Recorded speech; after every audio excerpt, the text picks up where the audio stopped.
Hello students, welcome back to WBGSC. আজকে আমরা class 8-এর রায় মার্টিন ইংলিশ কোশ্চেন ব্যাংকের মডেল কোশ্চেন পেপার 4টা নিয়ে আলোচনা করব।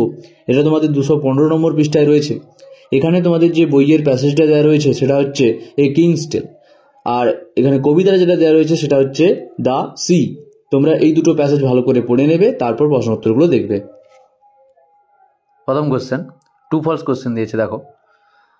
In the middle of the room was a big round oak table beautifully crafted, capable of sitting 50 people. এটা true না ফলস হবে? এটা ট্রু হবে। দেখো সাপোর্টিং স্টেটমেন্টটা দেখো তোমরা। In the middle of the room was a huge round oak table richly carved, capable of sitting 50 people. ঠিক আছে, এই লাইনটার মাধ্যমে আমরা বুঝতে পারছি যে এটা ট্রু হবে। পরের কোশ্চেন দেখো, the knight went on innumerable safe adventures. এটা ফলস হবে, যে নাইটরা খুবই নিরাপদ একটা ভ্রমণে গিয়েছিল, এটা ভুল, এটা ফলস হবে। এটা সাপোর্টিং স্টেটমেন্ট কী হবে দেখো, টু কিপ দেয়ার ভোজ the night আন্ডারটুক countless hazards adventures. ঠিক আছে, তারা বিপজ্জনক ভ্রমণে বা যুদ্ধে গিয়েছিল। এবার দেখো, complete the following sentences with the information from the text. Text থেকে তোমাদের ইনফরমেশন নিয়ে ড্যাশ পূরণ করতে বলেছে। তো প্রথম কোশ্চেন কি দেখো, the stories of knight kindness and goodness spread throughout the country. যে নাইটদের ভালোবাসা সদাচারের গল্প সারা দেশে ছড়িয়ে পড়েছিল। The Excalibur could only be possessed by an honest and fearless knight who protect the common people. Excalibur কেবলমাত্র একজন সৎ ও নির্ভীক নাইটের দ্বারা ধারণ করা যেতে পারে, যে শুধু মানুষকে রক্ষা করে, সাধারণ মানুষকে রক্ষা করে। এবার দেখো, অ্যান্সার দ্য ফলোয়িং কোশ্চেন। প্রথম কোশ্চেন কি দিয়েছে, why were the barons not satisfied with King Arthur. কেন ভূস্বামীরা রাজা আর্থারকে নিয়ে অসন্তুষ্ট ছিলেন বা রাজা আর্থারের সঙ্গে সন্তুষ্ট ছিলেন না। The barons were unhappy with King Arthur because he was gentle and just. কারণ তিনি কোমল, ভদ্র ছিলেন এবং কিছু ন্যায়পরায়ণ ছিলেন। তারপরে কোশ্চেন দেখো, অন দ্য ওয়েডিং ডে, বিবাহের দিন, where did Merlin take Arthur. যে মার্লিন আর্থারকে কোথায় নিয়ে গিয়েছিল? অন দ্য ওয়েডিং ডে, বিবাহের দিন, Merlin to Arthur to a richly glided pavilion painted crimson and dark blue. বিবাহের দিন মেরলিন আর্থারকে একটি বিশাল সোনালি রঙের প্যাভিলিয়নে নিয়ে গিয়েছিল, যা গাঢ় নীল বর্ণের এবং লাল রঙের আঁকা ছিল। এখানে এটা বিবাহ ঠিক নয়, এটা রাজা যেদিন রাজ্যাভিষেক হবে সেই দিনের কথা বলা হয়েছে।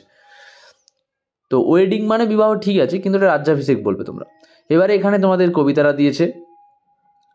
তো সি ডগ তোমাদের যে কবিতা আছে ওটা থেকে দিয়েছে, তোমরা ভালো করে পড়ে নেবে।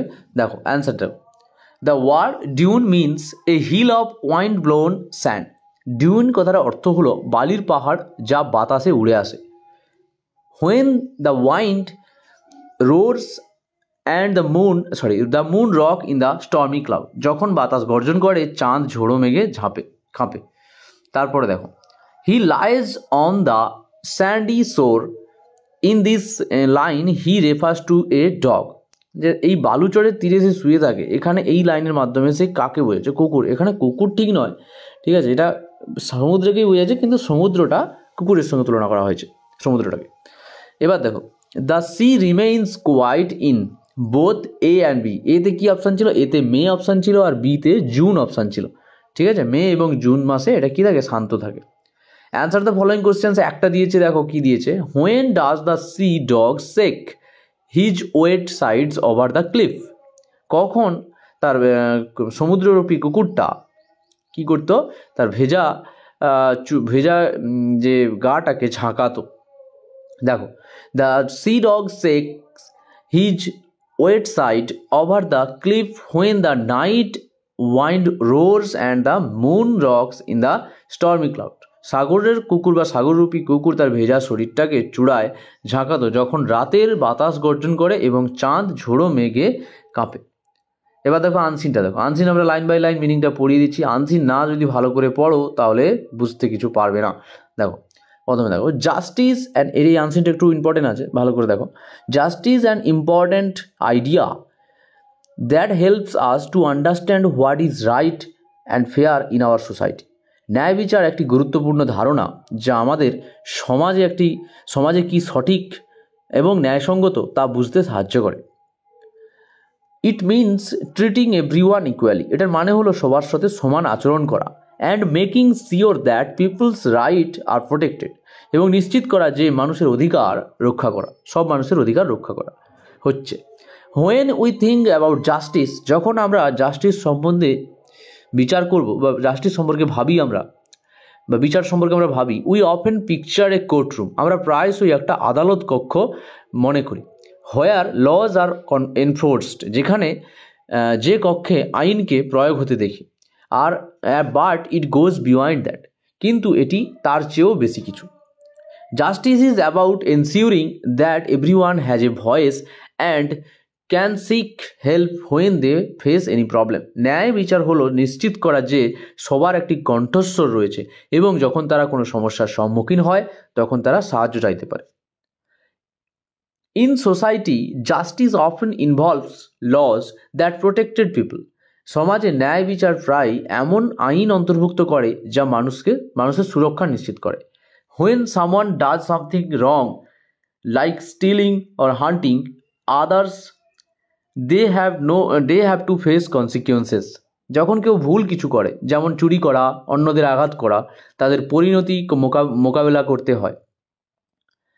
This helps to maintain order and teaches people to respect one another. এটি শৃঙ্খলা বজায় রাখতে সাহায্য করে এবং মানুষকে একে অপরকে সম্মান করতে শেখায়। পরের প্যাসেজ দেখো, থ্রু আউট হিস্টোরি, ইতিহাস জুড়ে, people have fought for justice, মানুষ ন্যায় বিচারের জন্য লড়াই করে গেছে। Starving to make society better, সমাজকে উন্নত করার চেষ্টা করেছে। They have spoken out against unfair laws, তারা অবিচার আইনগুলির বিরুদ্ধে আওয়াজ তুলেছে। And helped those who are marginalised, যে প্রান্তিক জনগণকেও সাহায্য করেছে, যারা সংখ্যালঘু জনগণ বলা যায়। Ultimately justice is about compassion, empathy, and the belief that everyone deserves to be treated with respect. সবশেষে ন্যায় বিচার হলো সহানুভূতি, সহধর্মিতা এবং এই বিশ্বাস যে প্রত্যেককেই সম্মানের সাথে আচরণের যোগ্য। পরের প্যাসেজ দেখো, practising justice in our daily lives means standing up for what is right. আমাদের দৈনন্দিন জীবনে ন্যায় বিচার চর্চা করা মানে হলো সঠিক কাজের পক্ষে দাঁড়ানো। হেল্পিং দোজ ইন নিড, প্রয়োজনীয়দের সাহায্য করা প্রয়োজন মাফিক। And treating everyone with kindness, সবার সাথে সদয় আচরণ করা। By doing so we contribute to fairer world where everyone can thrives and feel valued. এইভাবে আমরা একটি ন্যায়সঙ্গত পৃথিবীতে অবদান রাখি, যেখানে প্রত্যেকে সমৃদ্ধ হতে পারে এবং মূল্যবান মনে করতে পারে। এবার আমরা কোশ্চেনে যাব। Through out history people answer, এটা কী হবে, ড্যাশপোন্ড করতে বলেছে। এটা complete the following sentences with the information from the above passage থেকে তোমাদের ইনফরমেশন নিয়ে ড্যাশপোন্ড করতে বলেছে। দেখো, through out the history people have fought for justice starving to make society better. ইতিহাস জুড়ে মানুষ ন্যায় বিচার প্রতিষ্ঠার লড়াই করেছে এবং সমাজকে উন্নত করার চেষ্টা করেছে।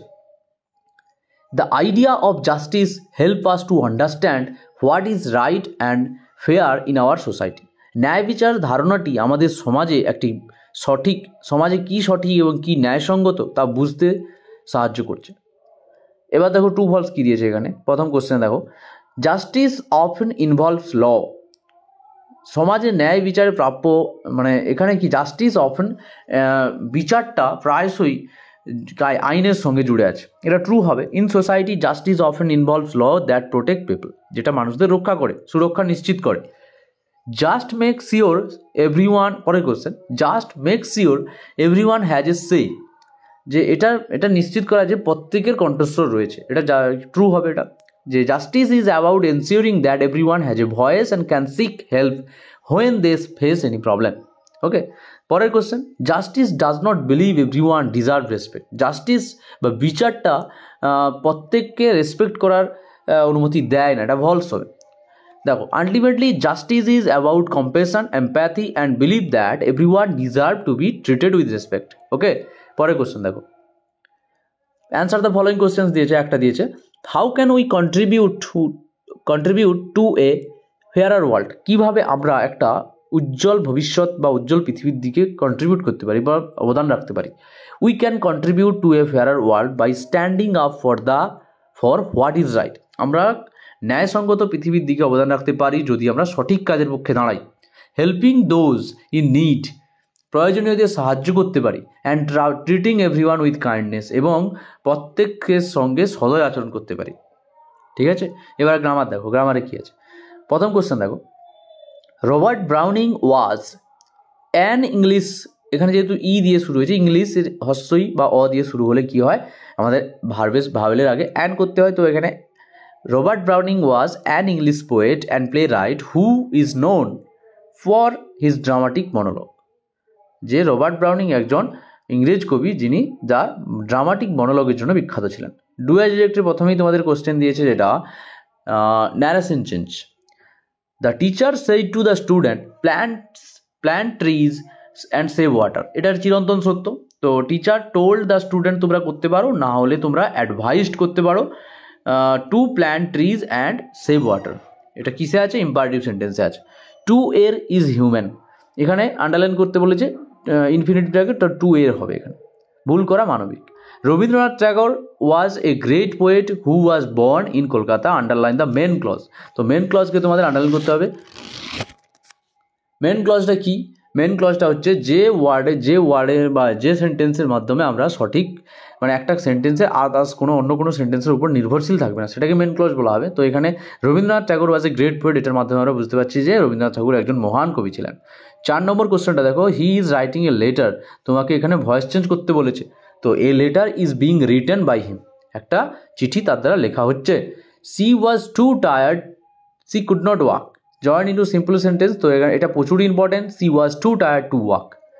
এবার দেখো, the cat snapped lazily while the dog chased the its tail, যে ক্যাট কী করছে, ঘুমাচ্ছিল যখন তার কুকুরটা তাকে পিছু নিয়েছিল। দেখো, ক্যাট ন্যাপড হ্যাপিলি দ্য, এবারে এটা তোমাদের কী করতে হবে, স্প্লিট করতে বলেছে, তো ভাগ করতে হবে। দ্য ক্যাট ন্যাপড লেজিলি, এটা একটা হয়ে গেল। আর একটা কী হবে, দ্য ডগ চেস্ট ইটস টেল।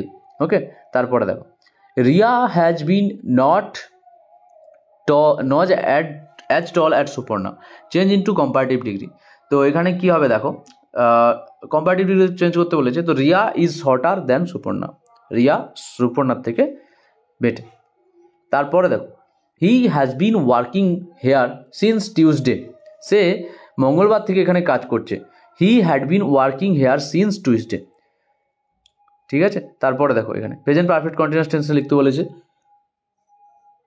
না পাস্ট পারফেক্ট, তাহলে হ্যাজের জায়গায় তুমি শুধু হ্যাডটা করে দেবে। আচ্ছা, তারপরে দেখো এখানে অ্যাডিং প্রেফিক্স সাফিক্স, তো ডু থেকে এখানে আনডু হবে। You can not undo what already been done, যেটা আগে থেকে ঘটে গেছে তুমি তাকে চেঞ্জ করতে পারবে না।